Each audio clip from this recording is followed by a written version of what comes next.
Hello everyone, बात Canada study visa की करें तो एक तो बहुत खास रहता है कोर्स सिलेक्शन और दूसरा सबसे बड़ा सवाल स्टूडेंट्स का रहता है प्रोविंस सिलेक्शन। तो आज हम इसी पर बात करने जा रहे हैं कि अगर आप कनाडा स्टडी वीज़ा का मन बना रहे हैं तो किन किन बातों का ध्यान रखते हुए आपको प्रोविंस की सिलेक्शन करनी चाहिए। ये नहीं सोचना चाहिए कि हमारा कौन सा रिश्तेदार कहाँ पर है, हम कहाँ जाकर रह सकते हैं, हमें कोई परेशानी नहीं आएगी। आपने जहाँ भी जाना है आपको ये ज़रूर देखना चाहिए कि आगे चलकर हमें अच्छी अपॉर्चुनिटीज़ कहाँ मिलेंगी।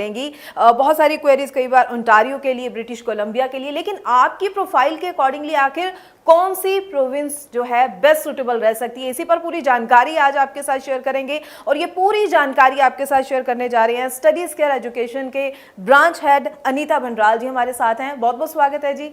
Thank you so much ma'am.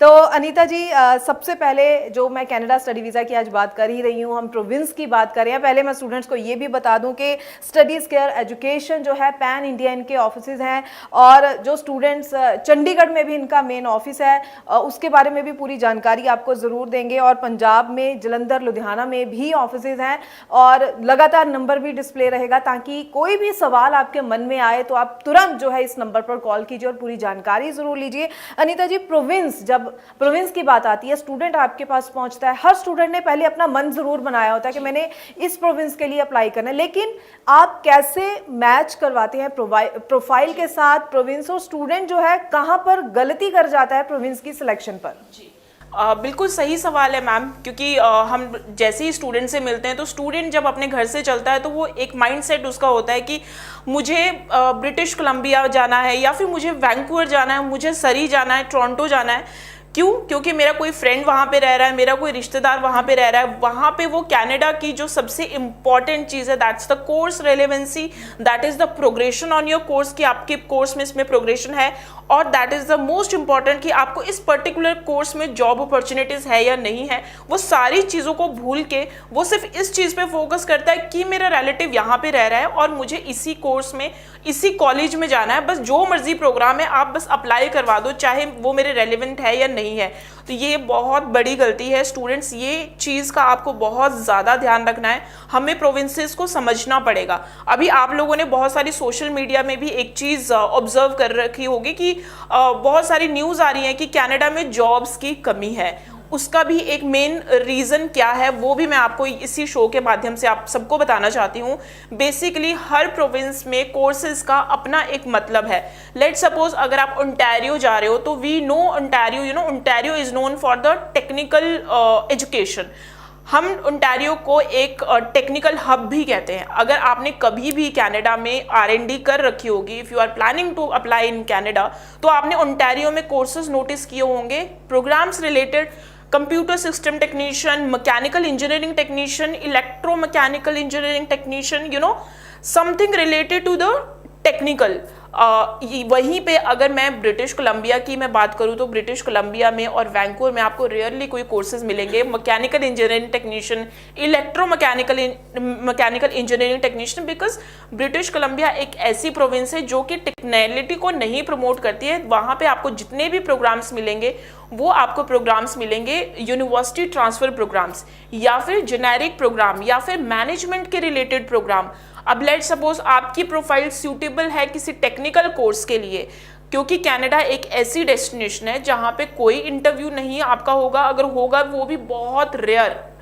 आपका जो आपकी प्रोफाइल, आपका जो एरिया ऑफ इंटरेस्ट देखा जाएगा वो आपकी मार्कशीट, आपके स्कोर्स, आपका IELTS को देख के देखा जाएगा। SOP हम ज़रूर भेजते हैं, लेकिन जो सबसे इम्पॉर्टेंट रोल प्ले करता है वीज़ा में दैट इज़ योर कोर्स।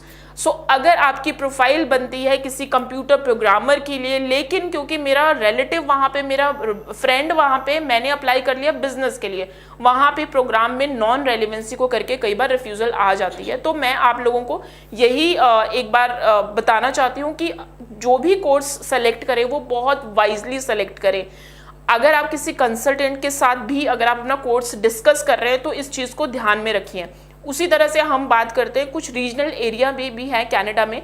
ये बात करी मैंने वैंकूवर की, ब्रिटिश कोलंबिया की, ओंटारियो की। इसके अलावा कुछ रीजनल एरियाज भी हैं जैसे नोवा स्कोशिया। नोवा स्कॉशिया में बात करें तो नोवा स्कॉशिया में आपको मेजरली जो मिलेंगी वो यूनिवर्सिटीज़ मिलेंगी, जिसमें कि आपको 12th के बाद भी कोर्सेज मिलेंगे, ग्रेजुएशन के बाद भी कोर्सेज मिलेंगे। ये अभी डेवलप्ड आपकी प्रोविंसेस हैं, वहाँ पे आपको डेवलपमेंट चल रही है, आपके जॉब की अपॉर्चुनिटीज़ भी अच्छी होंगी, काम का ऐसा कोई प्रॉब्लम नहीं है, वो जॉब अपॉर्चुनिटीज़ भी हैं वहाँ पे जितने भी आपको कोर्सेज मिलेंगे वहाँ पे आपको कॉम्बिनेशन मिलेगा टेक्निकल प्लस मैनेजमेंट में। बात करते हैं न्यू ब्रंसविक की। न्यू ब्रंसविक में भी इस टाइम पे बहुत ज़्यादा जो कोर्सेज हैं वो बहुत पॉपुलर हैं, वहाँ पे भी दोनों ही आपके मैनेजमेंट प्लस टेक्निकल वाले कोर्सेज मिलेंगे। लेकिन अगर आप ब्रिटिश कोलंबिया एंड ओंटारियो को कंपेयर कर रहे हो, दोनों ही चीज़ें बहुत ज़्यादा डिफरेंट है, क्योंकि अब इंटरनेशनल कैपिंग भी लग चुकी है और अब एक प्रॉपर कोटा भी है हर प्रोविंस का, तो उसके आप प्रोग्राम रेलेवेंसी का अब खास ध्यान रखें। इसके अलावा अगर आपको कोई भी आपको जानकारी चाहिए अपने कोर्स के रिलेटेड, आप जो नंबर स्क्रीन पे आपको दिख रहा है, you can call us and you can discuss your profile according. Anita ji, आप ज़रूर अपने चंडीगढ़ ऑफिस के बारे में भी स्टूडेंट्स को ज़रूर बताइए, जब स्टूडेंट आपके पास आना चाहे पूरी जानकारी के लिए कौन कौन से डॉक्यूमेंट्स भी ज़रूर लेकर आए, और क्या किस तरह से आप क्या ऑनलाइन भी स्टूडेंट को काउंसलिंग देते हैं, आप पूरा अपना चंडीगढ़ ऑफिस के बारे में भी ज़रूर बताइएगा। सो हमारे मैम जो ऑफिस हैं that are based in pan India, तो I sit in Chandigarh office. तो चंडीगढ़ में हमारा जो ऑफिस है वो सेक्टर 9C में है, SU 135।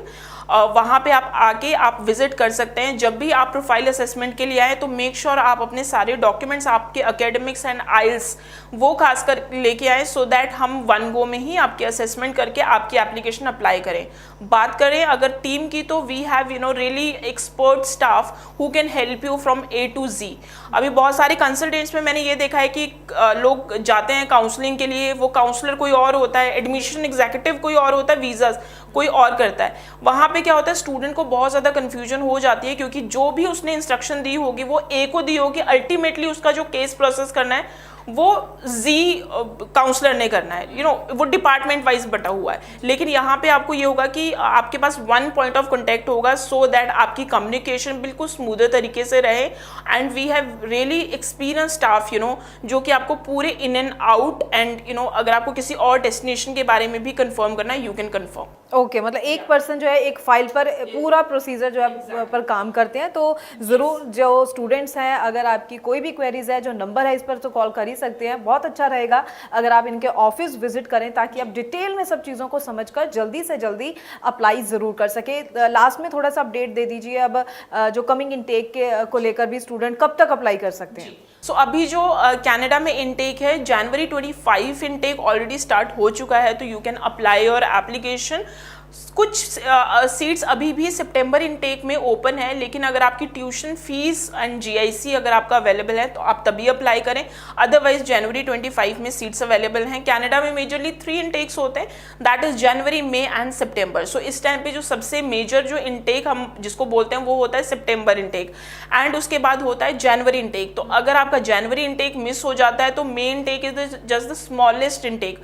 सो उसके बाद आपका जो इनटेक रहेगा सीधा ही सितंबर इनटेक रहेगा। तो make sure if you are ready with your documentation, if you are ready with your each and everything, you should apply your application as soon as possible. एक और मैं अपडेट देना चाहती हूँ, we don't charge anything from the student. कोई application fees नहीं है, कोई प्रोसेसिंग फीस नहीं है, and no fees after visa. So this is the great advantage to the student, because we are directly dealing with the university.